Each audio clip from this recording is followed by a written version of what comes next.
Setiap partai mempunyai strategi dalam pendeklarasian capres ya. Memang yang pertama dilakukan oleh Nasdem ini mencalonkan Anies Baswedan. Nah, pada waktu pencalonan Anies Baswedan memang banyak publik berharap gitu ya bahwa Nasdem akan mendapatkan kotel efek atau efek ekor jas. Ternyata dalam beberapa survei terakhir itu bukannya mendapat keuntungan dari kotel efek, justru suara Nasdem dari berbagai lembaga survei yang kredibel itu malah menurun. Hubungan Anies dan juga Nasdem yang mulai menimbulkan masalah. Apa-apa itu memang harus dilihat motifnya ya. Kalau memang baik biasanya lancar dan diberkati oleh Tuhan yang Maha Kuasa, oleh Tuhan yang Maha Kasih. Tapi sebaliknya juga kalau memang membawa sial, ada aja pertandanya tuh. Apakah Anies membawa sial? Ini menunjukkan dengan terang benderang bahwa Nasdem sudah mulai ditinggal oleh para pemilihnya. Karena faktor Anies Baswedan ini menjadi negatif faktor buat Partai Nasdem. Mengusung Anies adalah keputusan fatal di saat partai lain tidak terburu-buru mengusung capres. Nasdem seperti makan buah si malakama. Tidak mengusung Anies, elektabilitas makin turun.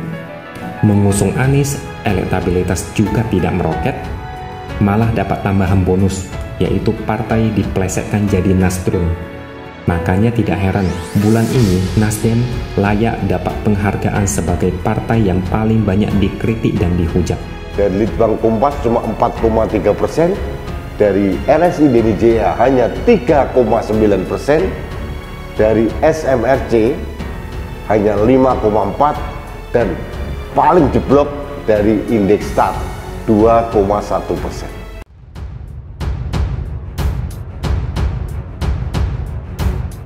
Gak dominan macam Prabowo, Anies Baswedan dinilai sulit membawa Nasdem berjaya. Lain cerita jika Direktur Survei dan Polling Indonesia Igor Dirgantara menyoroti bagaimana dominasi sejumlah tokoh dalam dinamika perpolitikan di Indonesia. Dirinya mengatakan tokoh-tokoh politik ini memiliki pengaruh yang besar jika mereka maju dalam Pilpres 2024. Salah satu contoh komposisi koalisi dan figur yang memiliki daya jual ke masyarakat disebutkan Igor adalah KIB dan yang diisi Partai Golkar, PAN, dan PPP. Lalu koalisi Kebangkitan Indonesia Raya yang digawangi oleh Partai Gerindra dengan PKB. Sementara, kata Igor, di koalisi Kebangkitan Indonesia Raya, Gerindra dominan karena elektabilitas sosok menahan Prabowo Subianto dan perolehan suara di Pileg 2019. Sedangkan di koalisi Perubahan, lanjut Igor, Anies Baswedan bukan kader partai. Menurutnya, peluang yang dimiliki dua barisan koalisi memiliki figur ketum dan posisi dominan partainya berbeda dengan Nasdem yang menginisiasi Anies Baswedan sebagai Capres 2024. Pesan Nasdem untuk kader yang keluar karena Anies dideklarasikan jadi Capres. Wakil Ketua Umum Partai Nasdem Ahmad Ali memberi pesan kepada sejumlah kader yang memutuskan untuk keluar dari partai usai Anies Baswedan dideklarasikan sebagai calon presiden 2024. Ali mengatakan Nasdem menghormati keputusan para kader yang memilih keluar, tetapi ia mengingatkan selalu ada dinamika dalam partai politik. Ali lantas mengatakan jika seseorang bergabung dengan partai untuk mengurus diri sendiri atau suatu kelompok, maka pola pikir itu salah. Ia menekankan tujuan dari berpartai di Partai Nasdem adalah untuk membangun Indonesia yang lebih baik ke depannya. Kemudian kata Ali, jika seseorang ingin bekerja untuk suatu kelompok, maka lebih baik bergabung dengan lembaga swadaya masyarakat saja, bukan di partai politik. Menurut Ali, di dalam partai politik diperlukan kedewasaan seorang kader dalam menjalani proses demokrasi di internal partai.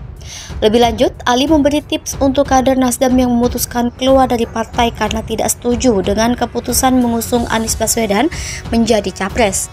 Menurutnya, tidak perlu menimbulkan kegaduhan dengan berceloteh di media sosial. Sebaliknya, Ali melanjutkan, jika tidak setuju maka dia perlu memilih Anies di bilik suara nantinya.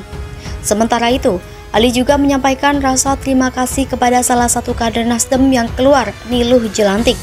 Ia menilai Niluh Jelantik adalah salah satu kader terbaik yang pernah dimiliki Nasdem. Sejumlah kader Nasdem mundur.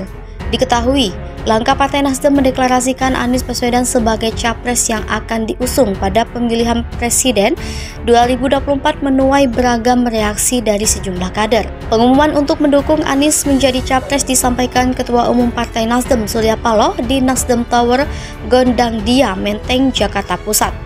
Sementara, ternyata tidak seluruh kader Nasdem sepakat dengan keputusan partai mengusung Anies Baswedan sebagai capres.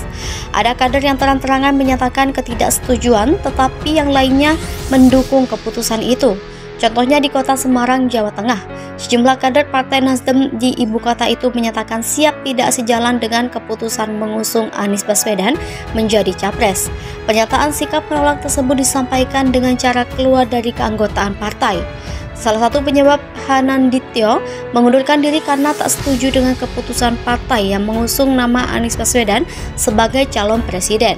Alasan lainnya, Hanandityo mengundurkan diri karena Anies tidak sevisi dengan prinsip berpolitik yang dipegangnya. Sementara itu, Wakil Sekretaris DPD Partai Nasdem Kota Semarang, Syafiq Pahlevi Lonto, juga mengaku sudah mengundurkan diri secara resmi. Alasannya keluar dari Partai Nasdem karena pemikiran dan hati nuraninya sudah tidak sejalan dengan kebijakan partai. Kader Nasdem lainnya yang menyatakan mengundurkan diri dari keanggotaan partai setelah Anies Baswedan dideklarasikan menjadi capres adalah Andreas Acuy Simanjaya dari Kalimantan Barat dan Niluh Jelantik. Surya Paloh CS arogan Demokrat murka, lama-lama hancur nama Anies Baswedan, koalisi bubar.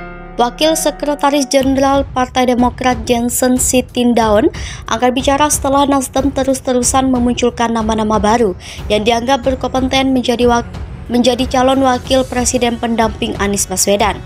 Kekinian Nasdem menyebut Menko Marves Luhut B. Panjaitan sebagai cawapres ideal untuk Anies. Johnson Sitindaun menegaskan pernyataan Nasdem itu justru mengancam koalisi yang saat ini sedang digodok. Tak hanya kelakuan Surya Paloh CS juga bisa bikin hancur nama baik Anies Baswedan sebagai capres. Untuk itu, dia meminta Nasdem berhenti memunculkan nama-nama kandidat pendamping Anies. Johnson menegaskan saat menggodok koalisi antara Nasdem, Demokrat, dan PKS, mereka sudah membentuk 3 tim di internal partai masing-masing. Fungsi tim tersebut adalah menyaring nama cawapres ideal buat Anies Baswedan, namun sikap yang ditunjukkan Nasdem seolah-olah tak menghargai keputusan itu. Nasdem arogan. Politisi Partai Kebangkitan Bangsa Umar Hasibuan alias Gus Umar menyebut Nasdem semakin arogan setelah resmi mencapreskan Anies Baswedan karena memunculkan nama-nama baru kandidat cawapres Anies termasuk nama Luhut. Gus Umar menilai Nasdem arogan lantaran nama-nama yang dimunculkan itu tak satupun berasal dari Demokrat atau PKS yang menjadi partai calon koalisi mereka. Arogansi Nasdem, kata Gus Umar, bisa bikin kedua partai ini mengurungkan niat berkoalisi. Sebagaimana diberitakan sebelumnya, Wakil Ketua Umum Partai Nasdem Ahmad Ali menyebut Menko Marves Luhut Binsar Panjaitan menjadi salah satu figur yang layak menjadi calon wakil presiden pendamping Anies Baswedan. Dia menyebut Luhut punya atribut yang dapat diandalkan bila kelak memimpin Indonesia. Salah satunya adalah kemampuannya menstabilkan kondisi negara. Di samping itu, dia juga punya jaringan luas dan handal bernegosiasi. Ali mengatakan pasangan Anies Luhut jelas sangat ideal, sebab Anies Baswedan selama ini kerap dicap sebagai tokoh yang berafiliasi dengan ormas-ormas keagamaan dan kelompok Islam garis keras.